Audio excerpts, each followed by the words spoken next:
Cuando estén los fundamentos, cuando todo esté completo, confiaré a mis elegidos el anuncio de mi reino. Tu ministro y tu siervo, el Padre Robert Young, en comunión con la Iglesia, revelanos las verdades de tu fiat supremo. Extiende tu reino, Señor, extiende tu reino, extiende tu reino, Señor, extiende tu reino, extiende tu reino, Señor, extiende tu reino.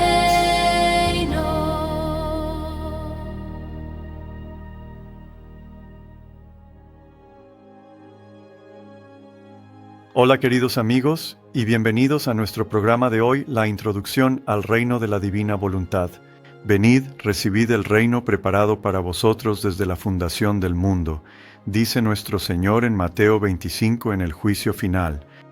Bien, recemos para que todos recibamos ese reino que Dios ha preparado para cada uno de nosotros y para todos juntos desde la fundación, lo que significa desde el principio de la creación, desde el mismo momento en que Adán y Eva fueron traídos a la existencia y nosotros, sus hijos, ahora llamados a heredar ese reino de la voluntad del Padre reinando en la tierra como en el cielo.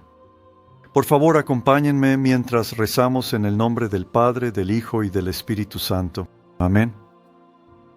Bueno, querido Señor, Padre amoroso, con todo mi corazón te doy gracias por el conocimiento del don de la voluntad divina.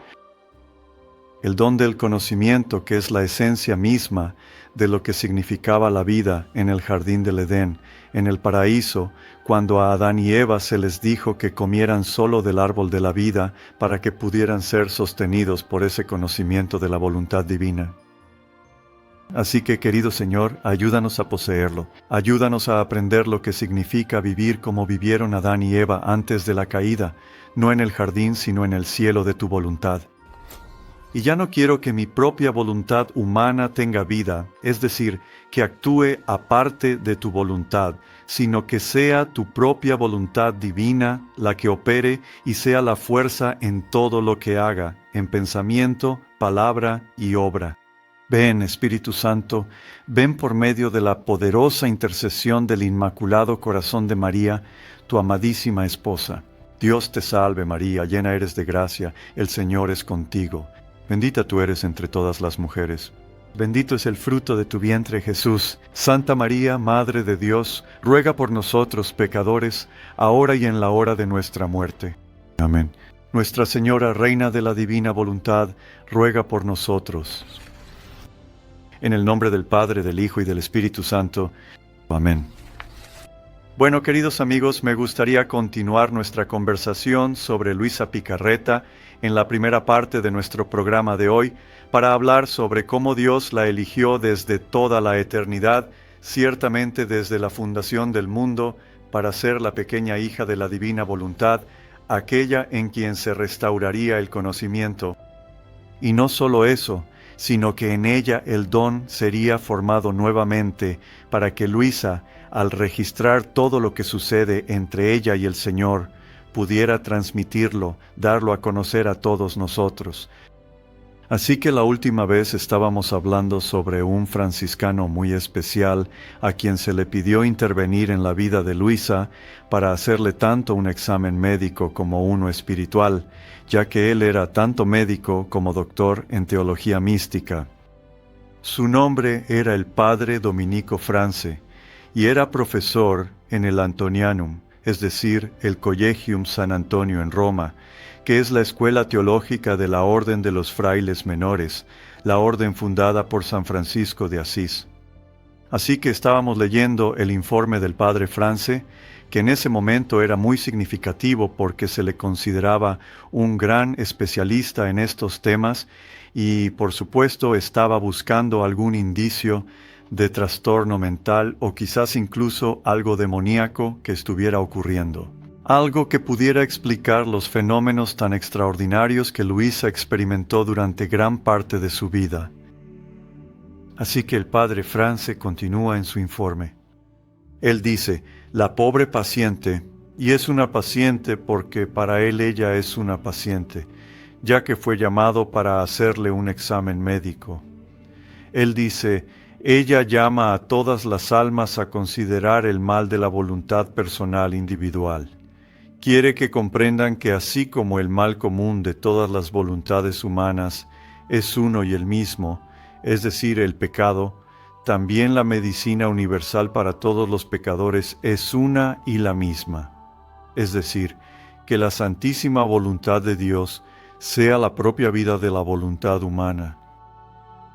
Así que evidentemente él comprendió, creo yo, la esencia de este modo de vida que Luisa enseñaba, y él mismo tuvo que aprender algo al respecto por su contacto con ella y sus escritos.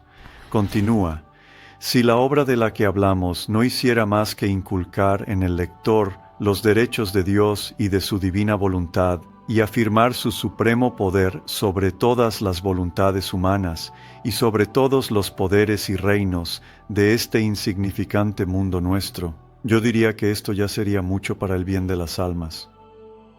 Así que, en otras palabras, sí, si tan solo ella nos estuviera mostrando a nosotros, pobres mortales, cómo la causa de todos nuestros problemas es nuestra propia voluntad humana y lo que yo llamo terquedad, porque está llena de nosotros mismos y de nuestro propio querer humano en lugar del de Dios. Luego él dice que si ella pudiera simplemente impresionar eso en las personas y ayudarlas a ver, ya sabes cuánto daño causa nuestra voluntad humana, incluso cuando pensamos que estamos haciendo tanto bien y en nombre de Dios y del bien. Es tan fácil, queridos amigos, ser engañados por todas las maquinaciones, por todas las formas en que nuestra voluntad humana quiere lo que quiere, ¿ven? Y quiere lograr sus propios propósitos para sus propios fines. Así que el reverendo padre, mientras escribe este informe al obispo y a otros, y especialmente a la persona que reemplazó al padre Hannibal de Francia como superior de los rogacionistas y que entonces seguía siendo responsable de publicar los escritos de Luisa, este sacerdote, el padre Vitale. Así que le está escribiendo su informe y le dice, «Reverendo padre, discerniendo como médico y como sacerdote, afirmo que solo un alma tan mortificada y completamente mortificada». Eso significa una persona que está pasando por una gran mortificación. Solo una voluntad humana fusionada con la voluntad divina puede elevarse a conceptos tan primarios y fundamentales como los que manifiesta esta alma. Sin estudios profundos y sin educación, sola en el lecho de su sufrimiento y agonía, con una cultura o formación literaria, teológica y ascética sumamente limitada, habla de las cuestiones más profundas con verdadera competencia. Resuelve los problemas más difíciles y guía al alma que lee sus escritos por los campos más perfumados de las virtudes. Bueno, el estilo quizá no sea exactamente el nuestro del siglo XX, pero ciertamente son. Estos comentarios, considerando la fuente de donde provienen, de un doctor médico, así como doctor en teología, son realmente asombrosos. Él dice, ciertamente este no es el lugar para que les relate las pruebas físicas, psicofísicas y morales que realicé al paciente, pero tengo la certeza moral, también porque quien escribe tiene 65 años y se opone a todo lo mundano y desmedido, digo que tengo la certeza moral en la medida en que le es dado al hombre de que el libro que usted me ha presentado puede hacer mucho bien, especialmente porque está escrito por un alma recta y sin engaños. Le agradezco la excelente oportunidad que me ha brindado y me encomiendo a sus oraciones. Y luego, junto con esta carta, el padre France incluyó un testimonio de otro doctor en teología, profesor de teología dogmática en la misma escuela de los franciscanos en Roma. Su nombre era Consolvo Valls. Él también era un delegado, o examinador delegado, para la revisión de libros de la orden franciscana. En una carta fechada el 18 de junio de 1931, el padre Valls concluyó su estudio de los escritos de Luisa con estas palabras: «Estoy profundamente convencido de que la persona en cuestión, es decir, Luisa Picarreta, es un alma de Dios y que la obra que se realiza en ella es verdaderamente divina». Así que, en otras palabras, no hay nada, ninguna interferencia aquí de ninguna otra fuente, ni propia ni sobrenatural, aparte de Dios mismo. Hermanos y hermanas, esto proviene de otro doctor en teología de la Iglesia, quien también realizó un examen bastante extenso de Luisa y de sus escritos. Y además de estos dos grandes doctores de la Iglesia, tenemos dos teólogos más que fueron asignados por la Congregación para las Causas de los Santos, los cuales han dado una opinión muy positiva y brillante de no obstari, es decir, ningún obstáculo para la fe a los escritos de Luisa. ¿Por qué es esto importante? Bueno, porque todavía estamos esperando el informe final, definitivo y concluyente de un teólogo más asignado por la Congregación para la doctrina de la fe. Así que, hasta ese momento podemos estar tranquilos con estos doctores de la Iglesia tan formidables y bien preparados, sabiendo que estamos en terreno muy sólido al estudiar a Luisa Picarreta. A pesar de estas evaluaciones positivas que recibió el padre Vitale de los rogacionistas, decidió no llevar a cabo los planes del padre Aníbal para la publicación de los escritos de Luisa. ¿Por qué decidió no llevarlos a cabo? No lo sabemos. Realmente no hay explicación, salvo el hecho de que ya algunos miembros de la orden no estaban contentos de que San Aníbal hubiera descuidado la mayoría de sus deberes durante los últimos años de su vida, descuidando sus responsabilidades con las comunidades que había fundado para asumir esta responsabilidad con los escritos de Luisa, editarlos, publicarlos, etc. Así que pudo haber sido influenciado por el hecho de que los escritos de ella no se relacionaban de manera obvia con la misión de las órdenes del padre Aníbal, especialmente los rogacionistas, cuya misión era orar por los sacerdotes mientras realizaban buenas obras. También es cierto que un estudio más profundo de los escritos habría mostrado la conexión íntima entre estos y la renovación del sacerdocio que está en el corazón de la misión de los rogacionistas. Pero como ves, ese estudio aún no se había realizado. Pero también es probable que los mismos críticos de los escritos de Luisa, quienes años después orquestarían una amarga persecución en su contra, ya hubieran comenzado a predisponer a otros en su contra. Esto no habría sorprendido a San Aníbal. ¿Acaso no le había hablado a Luisa en varias ocasiones sobre la preparación de sus obras para el futuro, como si supiera que la amplia difusión de los escritos de Luisa estaría reservada para un tiempo posterior? Así que él sabía acerca de esta persecución. De hecho, ya sabes, ciertamente la Iglesia primitiva y su difusión por el mundo tuvieron mucho que ver con las persecuciones, que fueron precisamente las persecuciones de la Iglesia primitiva las que enviaron a los apóstoles en todas direcciones. Y fue, de hecho, la persecución en Italia, creo yo, y el recuerdo de ella, lo que llevó la divina voluntad y sus enseñanzas, los escritos, a otros países como México y luego Estados Unidos, los dos primeros países, creo, en los que se difundió tan ampliamente después de la muerte de Luisa. Así que la persecución, hermanos y hermanas, cumple un propósito.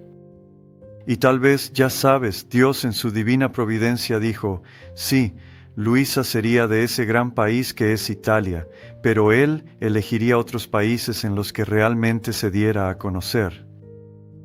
Así que durante la década de 1930, los enemigos de Luisa orquestaron una campaña silenciosa para desacreditarla en Roma, en la Santa Oficina. ¿Y qué es eso? Esa es la oficina de la Congregación de los Santos, de la Congregación para la Doctrina de la Fe. A menudo se le llama simplemente la Santa Oficina porque todas son santas, pero esa es la que preserva la fe, ya sabes, en su ortodoxia doctrinal, y por eso se llama la Santa Oficina. Los nombres de los instigadores, al igual que sus motivos, permanecen envueltos en misterio. Pero, juzgando por el éxito de su campaña, debieron de ser personas con cierta influencia. A pesar de la gran estima en la que se tenía a Luisa por parte de su propio superior, su propio arzobispo, y todos los que le siguieron, por su confesor, don Benedetto Calvi, por muchos otros sacerdotes, obispos y cardenales, e incluso por un santo canonizado de la Iglesia, claro que en ese momento aún no había sido canonizado, parece que hubo algunos sacerdotes y religiosos que la consideraban una falsa mística. Y en una época plagada de falso misticismo, el Santo Oficio era especialmente sensible a estas quejas. ¿Ven? ¿Por qué será que las personas que quieren rechazar la espiritualidad auténtica y los dones de Dios suelen ser las más ruidosas? A menudo son quienes más alzan la voz en su ataque, en su crítica y rechazo. Sus enemigos aprovecharon la oportunidad. Para 1938 ya habían preparado el terreno para que ella sufriera una humillante denuncia. Para Luisa, la mayor prueba de su vida llegó con la rapidez de un blitzkrieg nazi, casi como un rayo. El 11 de mayo, el sacerdote representante del Santo Oficio llegó a Cerrado, visitó a Luisa y le ordenó entregar copias de 3 obras publicadas basadas en sus escritos, las cuales habían sido editadas y modificadas significativamente por su confesor, el padre Calvi. Por razones que no están claras, también se llevaron 34 volúmenes de sus diarios inéditos. Recuerden, ella escribió 36. En ese momento, en 1938, 34 estaban terminados, o al menos 34 estaban disponibles. Los otros quizás no estaban disponibles.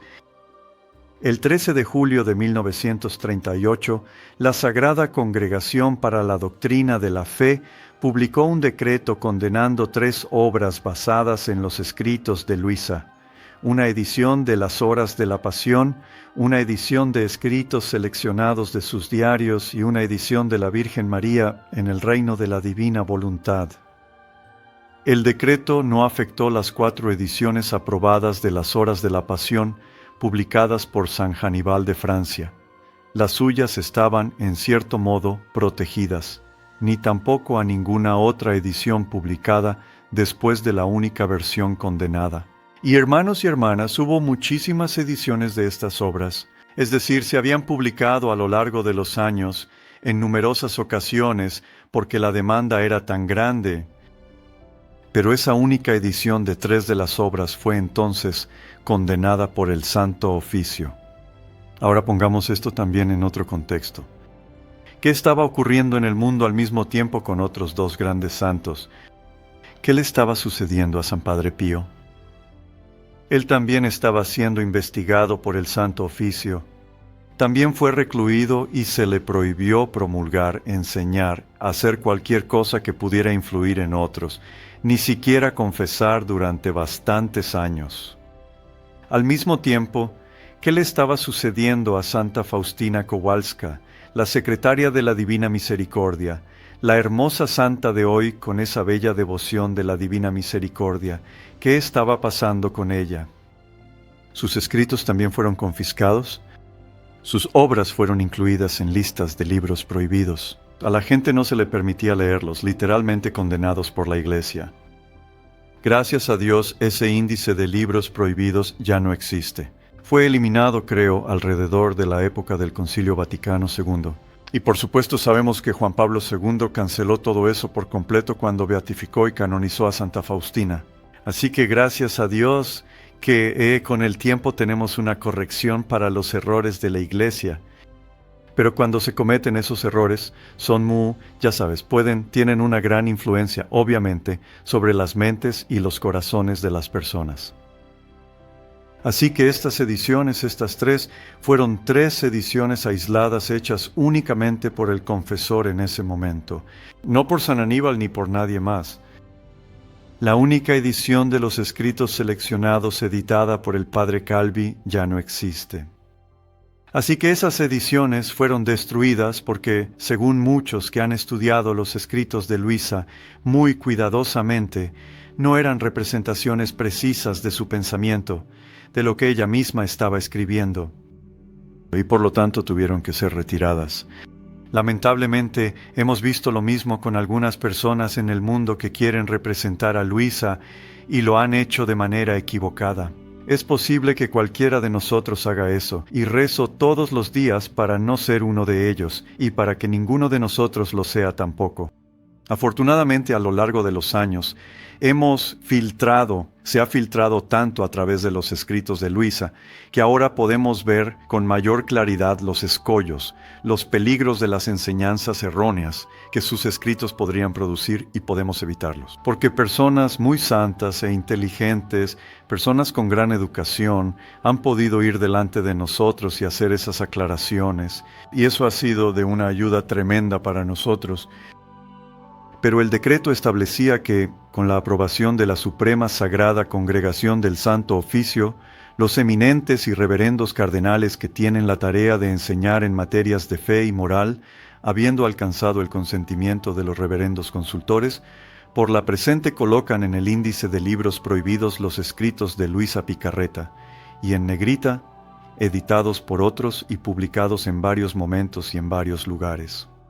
Y al mismo tiempo que los escritos de Luisa estaban allí, también lo estaba el diario de Santa Faustina. Eso nos da una idea de los tiempos que la gente vivía entonces. Así que entendemos que estas obras eran singulares, en cierto sentido estaban aisladas, todas realizadas por una sola persona. Al día siguiente, el 14 de julio, Su Santidad por la Divina Providencia, el Papa Pío XI, en una audiencia privada concedida al asesor del Santo Oficio, aprobó la decisión y ordenó que se hiciera pública. Imaginen lo que esto le hizo a Luisa. Curiosamente, la confiscación de los escritos de Luisa y esta condena contenida en el decreto se llevaron a cabo sin el conocimiento ni el consentimiento del arzobispo de Luisa, su ordinario.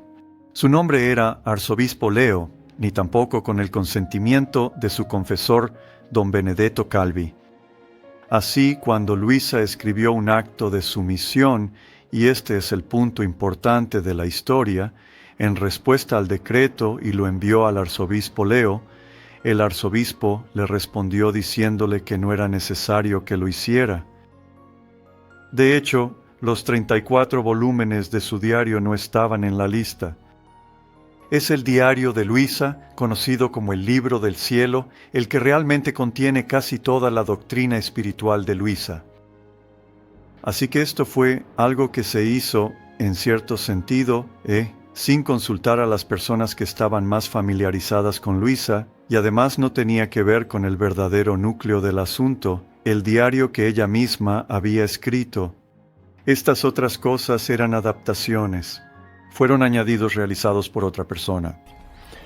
Según las cartas de Luisa, los instigadores de la campaña en su contra nunca se identificaron ni la confrontaron directamente. Sin embargo, tan pronto como la noticia del decreto llegó a sus oídos, Luisa escribió de inmediato la siguiente profesión de obediencia y sumisión al magisterio de la Iglesia. Y esto, por supuesto, es el verdadero núcleo del asunto, porque en todo, Luisa demuestra que es una sierva humilde, inocente y sufriente de la Iglesia. Ella escribió: «Con humildad cumplo espontánea y prontamente con mi deber de alma cristiana, ofreciendo mi sumisión incondicional, sin vacilaciones, plena y absoluta al juicio de la Santa Iglesia Romana. Y sin restricciones desapruebo y condeno todo lo que la Suprema Sagrada Congregación del Santo Oficio desaprueba y condena en dichos libros, en el mismo sentido y con la misma intención que la Sagrada Congregación. Al mismo tiempo someto humildemente esta declaración a mi querido arzobispo Giuseppe M. Leo, rogándole en su caridad paternal que la remita al Santo Oficio. Así que pueden imaginarse, ya saben, la humildad, la obediencia que Luisa estaba mostrando a través de esta prueba tremenda, probablemente la más grande de su vida. Imaginen que ella misma le ha dicho a Jesús, ya saben, a veces se preguntaba de dónde venía esto, y por lo tanto a veces tenía sus propias dudas, como les sucede a todos los místicos. Ya saben, siguen siendo seres humanos con sus propias debilidades y fragilidad, y cuando se les conceden dones tan increíbles, a veces tienen que preguntarse, ¿de dónde viene esto? A raíz de la tormenta de fuego, esta gran tormenta de persecución, por primera y única vez en su vida, Luisa escribió para pedir consejo a Padre Pío. Ahora recuerden, Padre Pío está a poco más de 1 hora en coche, aunque no sé cómo habrían viajado en ese entonces, pero está justo al otro lado de la montaña, allí donde vivía Padre Pío en San Giovanni. El Rotondo, San Giovanni Rotondo, es el lugar desde donde Padre Pío ejercía su ministerio. Así que ella le escribió. Ellos habían intercambiado saludos a través de un amigo en común que era discípulo de Padre Pío, había sido un converso de Padre Pío, pero también se convirtió en discípulo de Luisa. Y de hecho, bajo la dirección y guía de Padre Pío, formó el primer grupo de estudios sobre la divina voluntad en San Giovanni bajo la dirección de Padre Pío. Hay una mujer que aún vive hoy en día, tiene casi 90 años, que formó parte de ese grupo y todavía es muy lúcida en su memoria para compartir todo tipo de historias al respecto. También fue amiga personal de Padre Pío. Así que ella le escribió pidiéndole consejo, alguna orientación. Como saben, fue canonizado por el Papa Juan Pablo II en el año 2000, siendo el primer sacerdote en la historia de la Iglesia conocido con certeza por haber recibido los santos estigmas. Recuerden que San Francisco de Asís no era sacerdote, era diácono. Cuando recibió la carta de Luisa, el propio Padre Pío había sido sometido recientemente a una intensa persecución por parte de enemigos dentro de la Iglesia. De hecho, desde junio de 1931 hasta julio de 1933, el Santo Oficio le había despojado de todas sus facultades sacerdotales, excepto la de celebrar misa en privado. Increíble. Al enterarse de la condena de Luisa, San Padre Pío le comentó a la persona que le llevó la carta: en verdad, los santos se hacen, pero ay de aquellos que los hacen. Y esta es una cita de Padre Pío que le dijo a otra persona. Así que él lo dijo en italiano. Maguaya kifai sa. ¿Por qué? Porque los santos se hacen a través de su persecución, de sus pruebas y sufrimientos. Así que es un gran aliento para nosotros, queridos hermanos y hermanas. Quizás algunos de ustedes que están escuchando, en su propio intento de vivir y dar a conocer este gran don de la divina voluntad, se han encontrado con oposición, se han encontrado con persecución. Es algo que tiene que suceder. Si esto significa el fin del reinado de Satanás y del mal y el fin del reinado de la voluntad humana por la cual Satanás puede triunfar, entonces ciertamente Él no va a permitir, Él no va a quedarse tranquilo mientras este gran antídoto contra todo mal se está dando a conocer en el mundo. Así que no es de extrañar que quienes tienen esta misión tengan que pasar por mucha purificación ellos mismos y por muchas pruebas y persecuciones. Es simplemente la naturaleza de aquellos a quienes se les da una gran misión. Así fue en la iglesia primitiva. Ha sido así a lo largo de la historia de la iglesia. Si piensas en aquellos que han sido los grandes, pioneros en la labor misionera, muchos de ellos murieron como mártires, incluyendo a la gran mayoría de los apóstoles. Así que vemos que ser misionero, ser apóstol del reino de la voluntad de Dios, así como ser apóstol del reino de Dios y de la buena nueva del Evangelio, conlleva un costo tremendo, una gran persecución que lo acompaña. Jesús lo dice. Él dice, recibirán, ya saben, todo tipo de cosas aquí en la tierra, y persecución además. En otras palabras, la persecución será uno de los dones que vienen junto con ello, porque van a ser el medio de tu propia purificación, santificación. Así que el Padre Pío dijo, sí, los santos se hacen de esta manera, pero hay de aquellos que los hacen. En otras palabras, aquellos que son responsables de infligir estas cosas a quienes están llamados a ser santos y llamados a ser misioneros del reino, él dice, ellos me rendirán cuentas por ello. Como él también dice sobre los confesores de Luisa, que si te están llevando por mal camino, si no están haciendo un buen trabajo, no te preocupes por eso, porque ese es mi trabajo y yo me encargaré de ellos. Así que el 11 de septiembre de 1938, un artículo en el Osservatore Romano confirmó esta proclamación de la Santa Oficina sobre estas 3 versiones editadas de los escritos de Luisa, basándose en un misticismo falso y peligroso. Este era uno de los mayores temores de la Iglesia en la época de Luisa, porque había muchísimos. Es un poco como la época de la Inquisición. ¿Sabes? La Inquisición no surgió de la nada, no apareció de repente, y esta persecución en el siglo XX tampoco. Surgió porque la piedad, el devocionalismo de la época, era propenso a todo tipo de exageraciones, era propenso a todo tipo de errores. Así que tenían que ser muy escrupulosos, muy cuidadosos con este tipo de misticismo falso y peligroso. Sin especificar el contenido falso o peligroso de su obra, según un artículo sin firma, los escritos de Luisa eran el producto de una imaginación fanática y enfermiza. Obviamente, esa era la opinión de alguien que no conocía a Luisa, porque quienes sí la conocieron y quienes fueron asignados a la tarea de examinarla, llegaron a la total contradicción de esa afirmación, que Luisa estaba perfectamente sana, perfectamente cuerda. De hecho, incluso se determinó que estaba sana físicamente, por lo que solo pudieron explicar su estado de incapacidad, como la voluntad de Dios.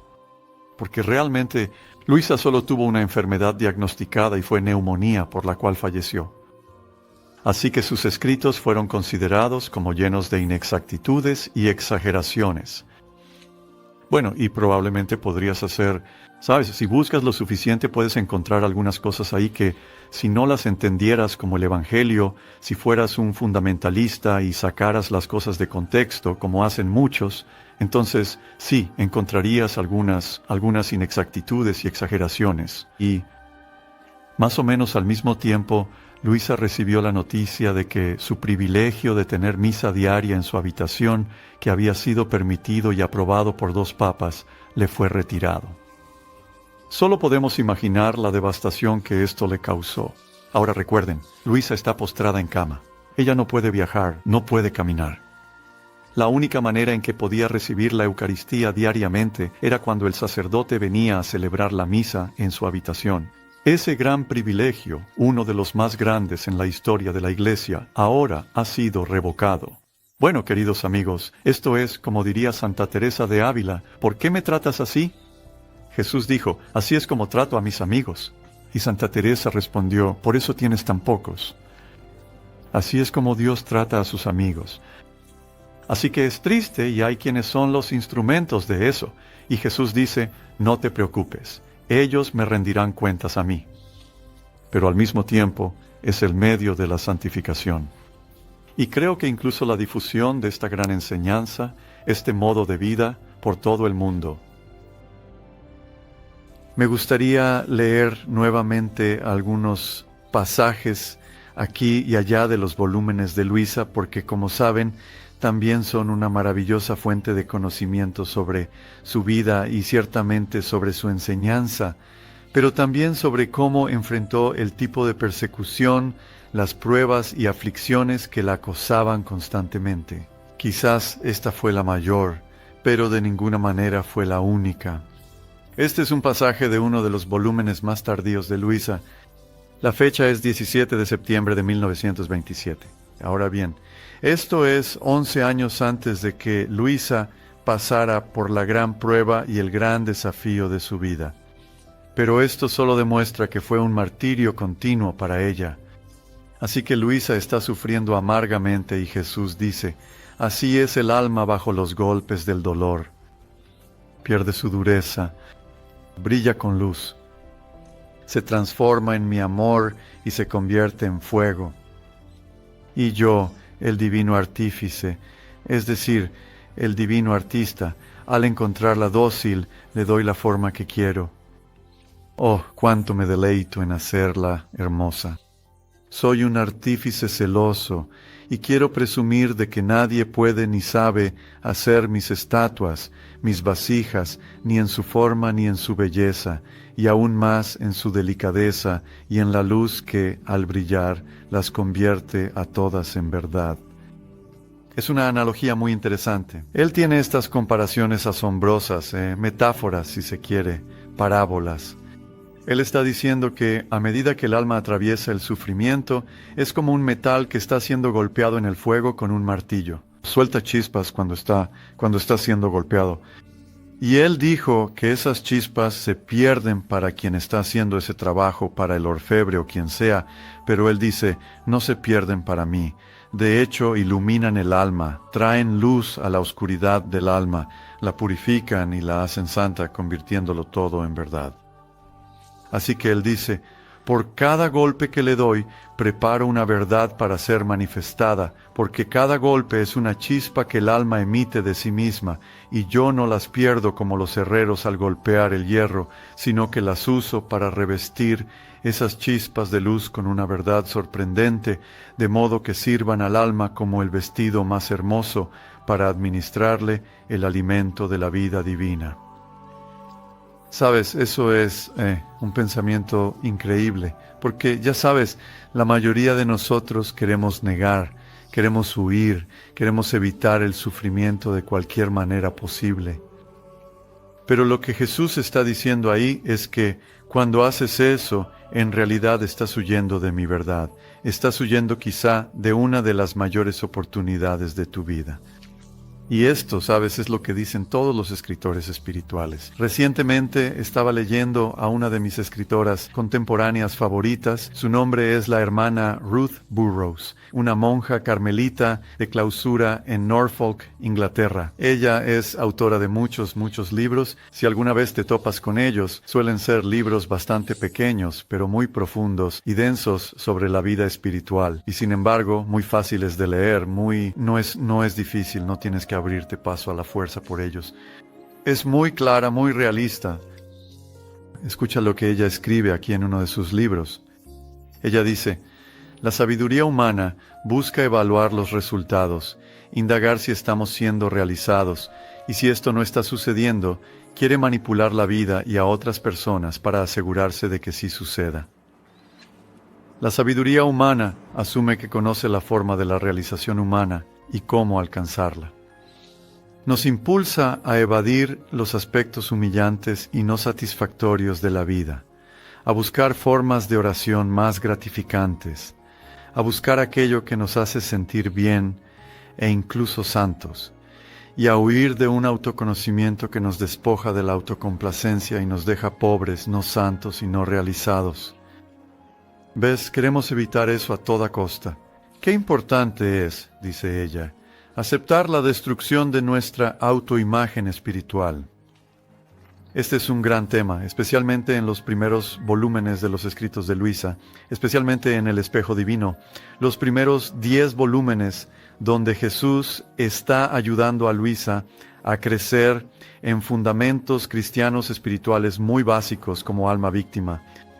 Ella dice, qué importante es aceptar la destrucción de nuestra autoimagen espiritual. ¿Ves? Porque todos tenemos una, ¿verdad? Es la persona, la santa que queremos mostrar al mundo, la buena imagen de nosotros mismos. Ella dice, cuando está en peligro, reaccionamos como gatos escaldados. Cuando está en peligro, es decir, esa autoimagen espiritual, reaccionamos como gatos escaldados. Retrocedemos, buscamos desesperadamente una forma de escapar. Luego nos dedicamos a hacer todo lo posible para restablecernos, a nosotros mismos y a nuestra imagen espiritual. Lo que el Espíritu de Jesús nos pide, queridos amigos, es que aceptemos amorosa y confiadamente la desilusión. Primero con nosotros mismos, porque en esa humillación y purificación somos los primeros en escandalizarnos de nosotros mismos, quizá también por otras personas, pero incluyéndonos a nosotros mismos. Y nuestra reacción tan frecuente ante los tipos de persecución y humillación que se nos presentan. Y escuchen, Luisa no se lo tomó a la ligera, no lo aceptó fácilmente. Sufrió mucho por ello, pero al final se sometió a ello, y eso es lo que importa, ¿ven? Lo que Jesús nos pide es que aceptemos amorosa y confiadamente esta desilusión con nosotros mismos y con los demás. Ella dice, ¿qué importa que estemos desaliñados y manchados si tenemos a Jesús como nuestra santidad? Solo hay una santidad y es la santidad de Jesús. Y está ahí para nosotros. Así que podemos estar contentos de no tener ninguna santidad propia, una que podamos disfrutar. Ella dice, de todos modos sería una ilusión. Así que cualquier santidad propia es parte de esa autoimagen espiritual que nos gusta pensar que somos tan santos como esos fariseos. Y somos tan buenos, y mira todas las cosas buenas que hacemos. Mira qué generoso soy. Mira toda mi paciencia y todas mis virtudes, y todas las misas a las que voy, y ya sabes, todas las devociones espirituales que tengo. Incluso la divina voluntad puede encajar en esa autoimagen espiritual. ¿Sabes? Y una de las cosas que Dios tiene que hacer con nosotros en algún momento, normalmente no es al principio, sino más cerca del final, es quitarnos todo eso. Decir, ahora te voy a mostrar quién eres realmente. Ahora quiero mostrarte de lo que realmente eres capaz sin mí.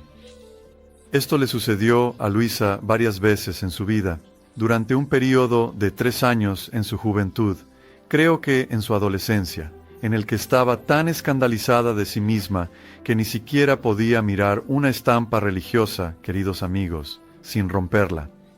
Así de dura fue la prueba. A veces Dios nos deja vivir de esa manera por nosotros mismos. Estaba leyendo sobre Santa Brígida de Suecia y cómo en su juventud, y recuerden que ella era una persona de la realeza, en las cortes, que aún así era muy temperamental, muy irritable, y se enojaba si las cosas no salían como ella quería. Ella trabajó toda su vida para superar eso porque, ya saben, cada uno de nosotros tiene una debilidad que proviene del pecado original. No lo pedimos, simplemente está ahí. Y si no aprendemos a ignorarlo, deshacernos de ello y superarlo desde una edad temprana, empeora. Así que ella decidió hacer todo lo posible, a través de la oración, la penitencia y todos los medios que tenemos en la iglesia, para superar ese carácter irritable. Y luego sus biógrafos dicen que al final de su vida todo volvió. Y una vez más tuvo que empezar a luchar contra ello desde el principio. Y sabemos que por supuesto Dios permitió eso cerca del final de su vida para volver a entrenarla en la humildad, para hacerle comprender aún más profundamente cuán débil era y cómo no podía hacer nada sin Dios mismo. Muchos de los santos han pasado por pruebas muy similares. Así que ya sabes, Dios lo permitirá en nuestras vidas de una forma u otra. De alguna manera, Él tiene que trabajar para desmantelar ese edificio que todos hemos construido, ya sabes, esa imagen de lo que creemos que somos. Esto es, por supuesto, lo que Él intenta hacer con los fariseos a través de sus palabras, ayudándoles a ver el error de sus caminos, y ellos se niegan. Y así Él los deja a su propia maldad y a su propia incapacidad, a su propia ceguera, como Él dice, si tan solo dijeran que están ciegos, tal vez podrían aprender a ver, pero porque dicen yo veo, entonces su ceguera permanece. Miren, hermanos y hermanas, sin la humildad de pedir ver y de reconocer nuestra propia ceguera, no crecemos, no cambiamos. Así que Jesús dice, es precisamente a través del golpeo, el azote, el martilleo que soportamos en la vida. Podrías decir, bueno, Dios no hace eso directamente. No, pero Él lo permite. Él lo permite a través de todas las personas, ya sabes que son los martillos, a quienes Él permite que nos traten con dureza, como lo hicieron con Luisa y con todos los santos. Así que Luisa dice, después de esto yo seguía a mi dulce Jesús, pero Él estaba tan afligido y sufriente que despertaba compasión. Así que le dije, dime, amor mío, ¿qué te pasa? ¿Por qué sufres tanto? Así que de nuevo Luisa tiene este gran don de intimidad con Jesús. Ella lo ve en todos sus estados de ánimo, especialmente en su sufrimiento, en su dolor. Y Jesús dice, hija mía, sufro por el gran dolor de mi voluntad. Mi humanidad sufrió, tuvo su cruz, pero su vida en la tierra fue corta. En cambio, la vida de mi voluntad en medio de las criaturas, es decir, la humanidad, es larga. Ya han pasado 6,000 años y durará aún más tiempo. Ahora bien, esos 6,000 años son generalmente el periodo de tiempo. Si revisas la Biblia para ver la existencia de la humanidad en la tierra.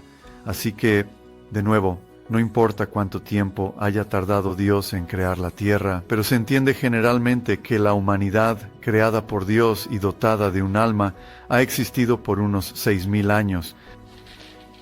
Entonces Él dice, ¿pero sabes cuál es su cruz continua, es decir, la de la voluntad de Dios? Él dice, mi cruz es la voluntad humana. Cada acto de ella que se opone a mi voluntad y cada acto de mi voluntad que no recibe es una cruz que forma para mi voluntad eterna. Por lo tanto, sus cruces son innumerables. Imagínate cuántos actos en mi vida y en la tuya han estado en contra de la voluntad de Dios. ¿Cuántos pensamientos? ¿Cuántas palabras? ¿Cuántas acciones? Multiplica eso por los miles de millones de almas que han existido y verás de qué empieza a hablar Jesús. Él dice, estas cruces formadas por la voluntad humana son innumerables. Si miras toda la creación, dice, la encontrarás llena de cruces formadas por la voluntad humana. Mira el sol. Mi divina voluntad lleva su luz a las criaturas. Ellos toman su luz, pero no reconocen quién es el que trae esa luz. Y mi voluntad recibe tantas cruces en el sol como son aquellos que no la reconocen, que mientras disfrutan de la luz, usan esa misma luz para ofender a la voluntad divina que los ilumina. Oh, qué duro y doloroso es hacer el bien y no ser reconocido. Esa es la cruz, ¿verdad? Esa es la cruz de Jesús. Su rechazo, su oposición por parte de los pecadores y, finalmente, su propia crucifixión y muerte. No ser reconocido por el bien que vino a hacer y por el bien de quien es Él como Hijo de Dios. Mira, esa es la cruz, y esa es la cruz para todos nosotros. Cuando somos malinterpretados o malinterpretamos a otros, cuando juzgamos mal o simplemente juzgamos, cuando condenamos, cuando hacemos todo tipo de cosas para calumniar y destruir el buen nombre de las personas a sus espaldas o incluso delante de ellas, todas estas son las cruces que formamos para Jesús. Él dice, oh, qué duro y doloroso es hacer el bien y no ser reconocido. Mira, esta es la verdadera esencia de la cruz para Jesús. Lo fue para Luisa, para todos los santos, y lo será para nosotros. El viento, dice él, está lleno de cruces. Cada una de sus ráfagas es un bien que trae a las criaturas, y ellas lo toman y lo disfrutan, pero no reconocen quién es el que en el viento las acaricia, las refresca, les purifica el aire, así que siente que lo atraviesan con clavos de ingratitud y cruces en cada soplo del viento. Y luego pasa por el resto de la creación. ¿Sabes? Cuando hacemos algo, Jesús nos ha enseñado una manera de reparar esa ingratitud, esa falta de reconocimiento de Dios como fuente de todo bien. Él lo llama las rondas. Así que en lugar de ignorar el don y al dador del don, decimos, gracias Dios, te amo en correspondencia por la luz del sol. Te doy las gracias a cambio, yo hago reparación y digo que también te amo en el viento, en la belleza de la creación, en todo lo que has hecho. Digo que te amo por todo lo que has hecho por nosotros, no solo en la creación, sino también en la redención y ahora en la santificación.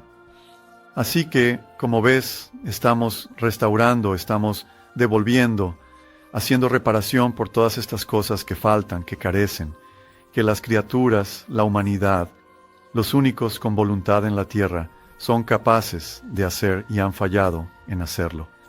Así que lo hacemos por ellos, en nombre de todos ellos, junto con Jesús, porque Él lo hizo, por supuesto, en la tierra. Así es como Él hizo la reparación.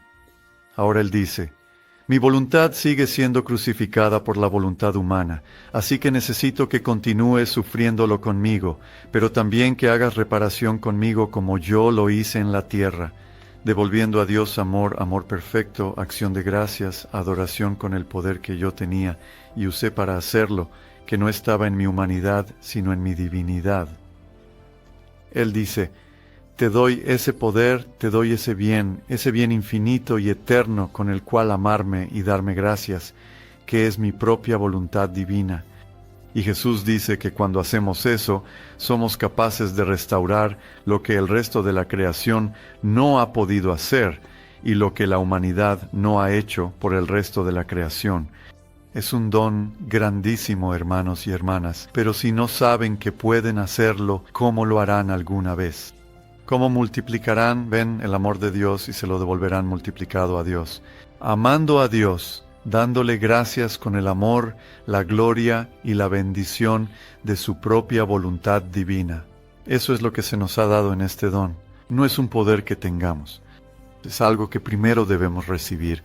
Por eso está presente, porque primero debemos recibirlo, primero debemos restaurarlo, es decir, devolvérselo a toda la humanidad con la misma capacidad como si ellos también lo hubieran recibido, y luego devolverlo a Dios.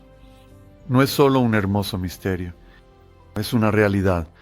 Es la forma en que vivió Jesús y la forma en que vivió María, y ahora la forma en que Dios nos pide que vivamos también nosotros.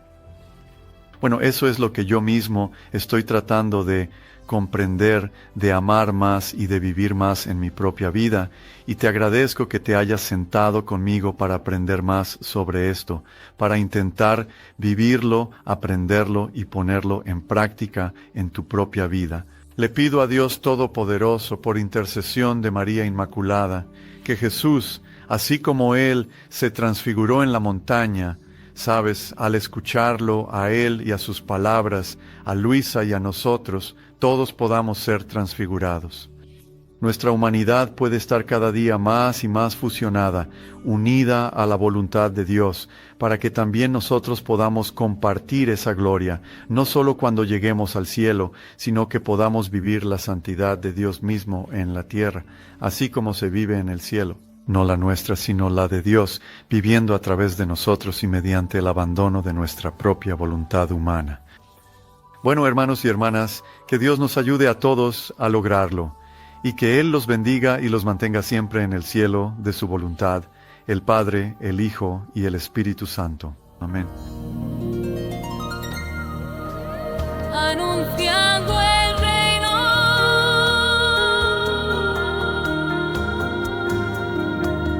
cuando estén los fundamentos, cuando todo esté completo, confiaré a mis elegidos el anuncio de mi reino. Tu ministro y tu siervo, el Padre Robert Young, en comunión con la Iglesia, revelanos las verdades de tu fiat supremo. Extiende tu reino, Señor, extiende tu reino, extiende tu reino, Señor, extiende tu reino, extiende tu reino, Señor, extiende tu reino.